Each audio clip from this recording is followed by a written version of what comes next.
up next on stage, we are right away going to Kate Prouty. She is the Chief Information Officer of Akamai Technologies. And before becoming CIO, Chief Innovation Officer in 2021, Kate spent over 20 years in technical leadership positions, including throughout Akamai, and most recently as the Vice President of IT Corporate Systems. And she is here with us today talking all about how to be an organizational change maker. So Kate, welcome to the stage. Thank you so much for being with us here today. Oh, Kate, you are on mute by accident. Will you get it for us? I got you. It wouldn't be a virtual event if someone didn't start talking on mute. Oh, 100%. Yeah. So I was saying, it was wonderful to be here. Thank you, Margot. And so I guess I'll start with, for those of you who don't know Akamai Technologies, we run the most globally distributed connected cloud, delivering content, security, and cloud computing to billions of people, billions of times a day. So you can think about Akamai as powering and protecting life online. But as for me and today, I'm going to talk to you all about change, which I know change can be scary, but quite honestly, without it, life would be really boring. So I want everyone to think about change as good and necessary and embrace it. And by the time you leave here, I hope you'll go back to your organizations and be super excited about what changes you'd like to see. And so just kind of start the conversation. Have you ever had an experience with a person or an interaction with someone that you worked with in the past and, had a certain experience, and then you caught up with them many, many years later and you thought to yourself, wow, has that person evolved and matured? Well, companies can evolve too, and they should. And in fact, if they want to survive, they must. So Margot, my slides, am I advancing my slides here? Okay, thank you. So just to set the scene here, we have to go all the way back to 1999 when I joined Akamai. So I've been at Akamai for over 24 years. And it was a pretty typical high-tech startup environment. Think home runs, food deliveries, and that in and of itself might be dating me, but home runs, food deliveries, foosball table, people wearing rollerblades in the office. It was really this very kind of frenetic energy all around, but it was exhilarating. You could really feel the energy and you felt like we were doing something really special. And when I joined Akamai, there was this word obstreperous, which was sort of underscored kind of the way we thought about things. And if you look up, many of you may be looking up right now, this word obstreperous, it means noisy and difficult to control. So that was kind of like the mantra of our company. It was actually on the wall at the company. And I know this, like thinking about it now, it sounds pretty awful, but it really wasn't. It was really an exciting time. And it was kind of freeing to have this mantra behind you that, you were there and you were supposed to be noisy and you were supposed to be out, disrupting and making change and, doing a lot of work. There was, the sort of, I would say lines between one person's job and another was pretty blurry, and you could kind of dig in and dive in where you wanted to. And, it was a really young group of people, lots of us fresh out of college or pretty close to it. And we were all super excited about this amazing company. There was a big emphasis on what we called healthy debate in the spirit of intellectual pursuit, which often in practice meant confrontation. And, lots of back and forth sort of conversations. And, the atmosphere was I think it was very reminiscent of sort of what you could picture at in your university days. Lots of people trying to be the smartest one in the room and looking for the mistakes in something that a person might be presenting. It was a pretty competitive environment. And one of our favorite sayings was, "You are behind." So it was kind of like, if you think you've got your work done, you've only just begun and you're already behind. So it was an environment that was really exciting to work in. But kind of looking back now, it was certainly unique, and I'm sure many of you have experienced something similar. Back in the day, we had an award called the Titans Award, which we still actually have the Titans Award. It just has a pretty different connotation now. But back then, it symbolized exactly what it meant, which is a person or a thing of great strength and intellect. So it really, was an environment where we were recognizing and rewarding a superstar. The superstar, titan, individual contributor is what everybody aspired to be. Managers weren't celebrated enough. It was all about doing, Herculean, heroic things. Because let's be honest, it takes Herculean and heroic acts to survive as a startup, especially in the late 90s. So, it was kind of where we needed to be and the culture we needed to have at the time. We were many things at the company at the time as a badge of honor, including FaceTime. I mean, if you weren't in the office, like a good 15 hours a day, then you kind of weren't putting enough in. So it was all about getting to the office early and staying late and sort of sacrificing everything outside of working at Akamai. People didn't really talk about their personal lives because it was really all about working at Akamai. And so, I know, again, it sounds kind of awful, but it really wasn't. It was a great, exciting environment for that time, but certainly not a sustainable environment. And, I'm sure there were many companies around the time that Akamai was getting started that had probably a very identical culture. But for those that didn't evolve their culture as their organization grew, well, those are probably not around anymore. So if we move to the next slide here. So we're going to fast forward about 26 years. Akamai has moved now from a CDN startup to a close to $4 billion company that provides cloud computing, security, and delivery. And with our growth, our culture has grown too, significantly. So when I joined Akamai, I was young. And believe it or not, I was one of the first people at the company to get pregnant. And in fact, there were only 5 of us in the mothers group at the time. And now Akamai has over 12,000 employees with thousands of parents among us. And when I had my first child, our maternity leave was exactly 12 weeks to the day, following FMLA. So it was very sort of rigid, and there was no such thing as a paternity leave. Now we offer paid paternity leave and myriad options for parents to take the time they need when they need it to be with their newborn. And, in many ways, it feels like when I look back that Akamai and I sort of grew up together. When I think about how much has changed, I talked about how FaceTime was really everything back in the day. And now we have what we call FlexSpace, which is basically our program to say that every employee can choose where they will do their best work, which for over 80% of us means 4 or more days from home. And that's right, 4 or more days from home. And it's really all in the spirit of allowing people to manage their personal lives along with their work lives, thinking about people as their whole selves, not just the individual that they are when they are at work. And, can you imagine that? We were a company that once we've rewarded people in the office, is now celebrating the idea that you never need to be in the office. And so I'm sure you're asking yourself, like, how does a change like that happen? How do you take a company that was so kind of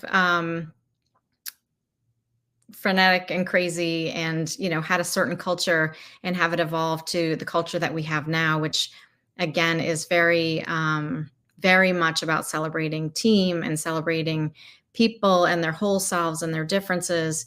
And that happens somewhat organically, but it really happens from the people, and it happens with your leadership.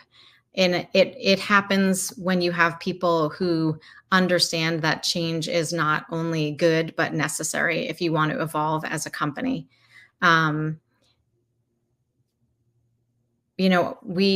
our leaders decided that our culture needed to change, and that they were listening to the people that work within that company who were providing feedback. They listened. I think a company needs to realize that their most precious asset are their people. And certainly at Akamai, that is 100% the case. And so, the leadership changed, and even, sort of the individuals changed. We all started to have these kind of pressures that were pulling us from work, and realizing that there was more to work, and that more to life than just work. And there was a recognition that this was actually a very positive thing, that you get really much more out of your individuals when you are appreciating that they have a full life. And so I think, again, it's not something that every company has maybe the fortitude or the mentality, but it is so critical to a company's ability to continue to thrive, is to have people who are healthy and happy and have a full life. And, I think for companies who don't see this and are, sort of have this refusal to grow up, and for, to always stay the same, and what works for you now, it will work for you in the future. That is absolutely not true. It really is so important that, like people, companies need to continue to evolve, because, that old saying of what got you here isn't going to get you to the next stage is so, so, so true. And it's really important to remember that maturing doesn't mean that you have to leave what makes an organization special behind. As I said, Akamai was and still is a very, very special place with very special people, and a really special culture that has retained people. I look at myself. I've been with the company for almost 25 years, and there are many, many of us around the halls, if you will, of Akamai, who've been at Akamai for a really long time. And it's because of the culture, the culture of, in some ways, of change and of innovation, and of always kind of thinking about the next step and the next stage. And so again, we might not use the word obstreperous anymore, but we still believe in being disruptors, and we still believe in, empowering people to speak up. So you don't necessarily need to be noisy to speak up, but we, very much empower and want people to speak up and to have a voice. And we really want to provide people with opportunities to make waves, to be disruptors. And we do that in so many ways. And one of the, I think, most, kind of wonderful ways we do that is an annual innovation challenge or competition within the team, where, any single individual can present an idea that makes its way all the way up to our CEO, and they have a forum for presenting to the highest level of leadership at the organization, and can get funded for their ideas. I mean, this is, it's still a company that very much cultivates change and disruption, and listening to employees, but in a different way. We've really evolved and changed. It's very much about leadership and collaboration and teamwork. So the Titan Award is less about, the individual contributor, and more about the people who can work well with a team to get things done. Because we all know that you cannot be successful without a team. Individuals can only go so far alone.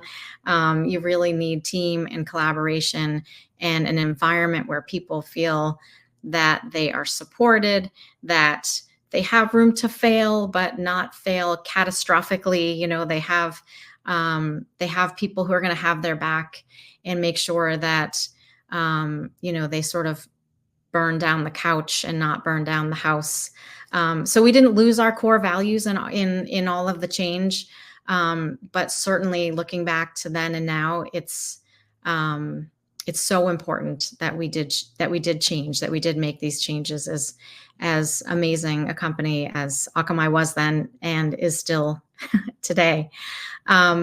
So I think for you listening, how should you what's your takeaway here, and what can you do?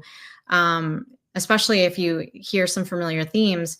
And the number one thing is, that you can be responsible for your culture, and that culture does evolve. So don't be too sad if you feel like your company needs to evolve, because it can and it should and it will, if you speak up and start to be kind of the catalyst for change.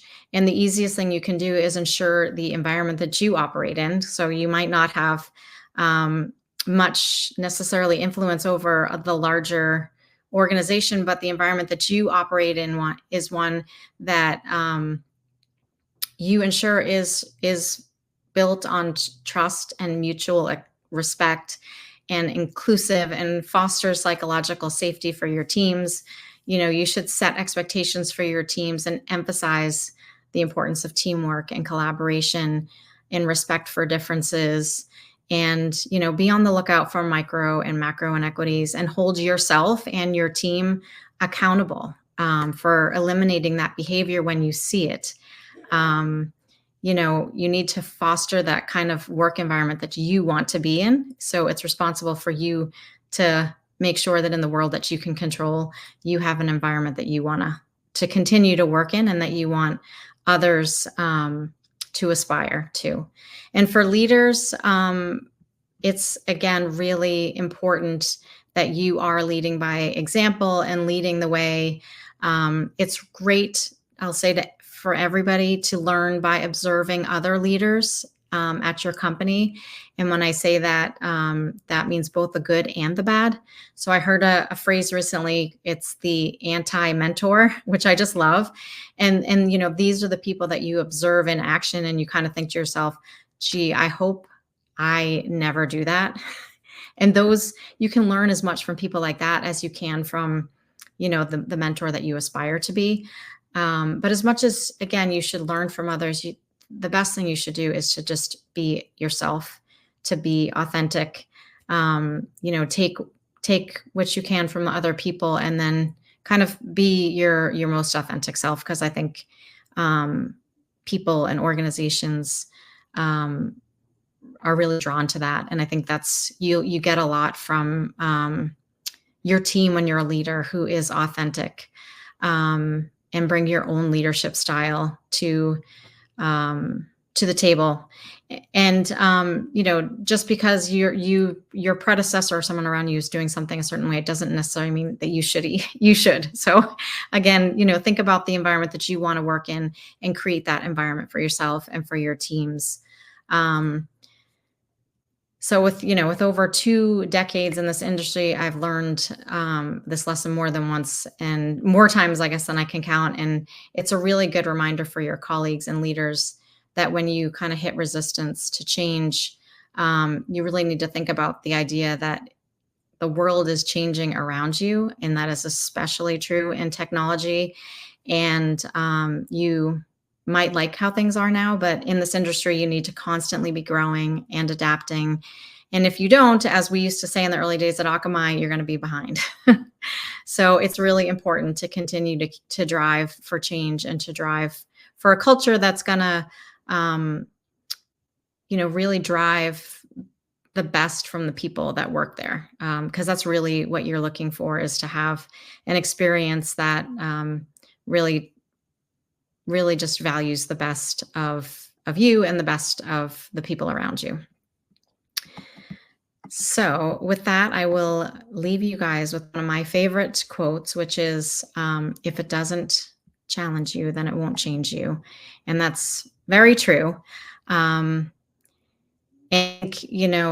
this quote has really helped me to push myself out of my comfort zone, and to push myself to take on challenges that are a little scary. And, I think it's a great way to really think about how you sort of go forward in your career and how you interact and your influence on your company and your culture. And so, I guess I don't want you to just embrace change. I want you to be the catalyst for change.